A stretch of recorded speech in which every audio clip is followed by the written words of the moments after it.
ప్రశాంత్, నిన్ను దీర్ఘాయుష్మాన్ భవ అని దీవించాలనుంది. అర్జెంటుగా నువ్వు పెళ్లి ఆలోచన మానుకొని రోజుకో బీర్ తాగుతున్నావు కదా, అది కంటిన్యూ చేసి. కుమారి, నువ్వేనా మాట్లాడేది? నమ్మలేకపోతున్నా. నిజం ప్రశాంత్, ఒక ఆవిడ 105 ఏళ్లు బతికింది. మీ ఆరోగ్య రహస్యం ఏంటి అని అడిగితే పెళ్లి చేసుకోలేదు, రోజుకో బీర్ మంచిగా తాగుతా అని చెప్పింది. ఇప్పుడు ఆ న్యూస్ వైరల్ అవుతుంది. ఎవరా మహాన్ భావురాలు? ఆమెను ఆదర్శంగా తీసుకుంటా. జనరల్ గా చెప్పాను రా, నేను సీరియస్ గా తీసుకున్నాను. నువ్వు ఆవిడని ఆదర్శంగా తీసుకుంటే ఆఫ్ఘనిస్తాన్ లో 1 కిడ్నీ విలేజ్ అని ఒకటి ఉంది. తిండి లేక పాపం వాళ్ళందరూ కిడ్నీలు అమ్ముకుంటున్నారు. ఆ విలేజ్ లో అందరూ 1 కిడ్నీతోనే ఉన్నారంట. ఫ్యూచర్ లో నీ లివర్ ని బాగు చేసుకోవడానికి నువ్వు కూడా అలాంటి పని చేయాల్సి వస్తుంది. 1 కిడ్నీ విలేజా?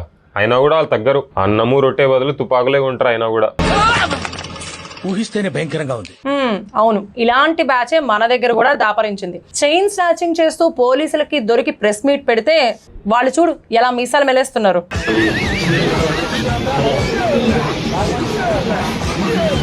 అచ్చా, హమ్కో సిఖా రియా హై. వీళ్ళు ప్రెస్ మీట్ లో మీసాలు తిప్పారు కదా, వీళ్ళని లోపలికి తీసుకెళ్లి పోలీసు వాళ్ళు ఏమేమి తిప్పుతారో తెలుస్తుంది. అంటే అబ్బాయిలే కాదు, అమ్మాయిలు కూడా ఇట్లనే తయారయ్యారు. ఒక ఆమె ఇలాగే 5 బాయ్ ఫ్రెండ్స్ తో ముగ్గురికి రెడ్ హ్యాండెడ్ గా దొరికిపోయి నిలదీస్తే నేను అందరికి లాయల్ గా ఉన్నా అని చెప్పిందంట, సిగ్గు లేకుండా.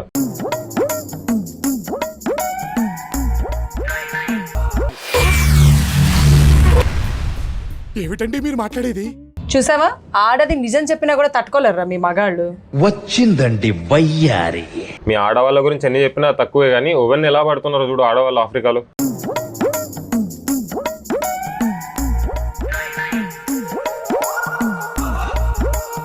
అది ఆర్టరా? మీకు అలాంటి ఆలోచన ఎందుకు రాలేదు అని అద్దంలో చూసుకొని తూ అనుకోవాలి. మాలాంటి గొప్ప గొప్ప వాళ్ళకి అలాంటి ఆలోచనలు వస్తాయి. నాకు ఈ ఆలోచన ఎందుకు వచ్చిందని అడిగే బదులు మీకెందుకు రాలేదని సిగ్గుపడండి. ఏమో బాయ్స్ అట్లా కాదు, క్రేజీ మా బాయ్స్. ఒకడు సెల్ఫ్ ఫ్లయింగ్ డ్రోన్ తయారు చేసిండు, అది కూడా బ్యాంబూ స్టిక్స్ తో. జస్ట్ 1.5 lakhs కే ఎక్కడ కావాలంటే అక్కడ ఎగురుకుంటూ పోవచ్చు.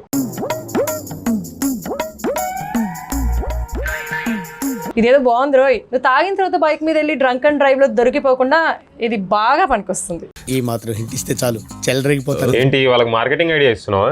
అంత తెలివి ఉందంటావారా నాకు?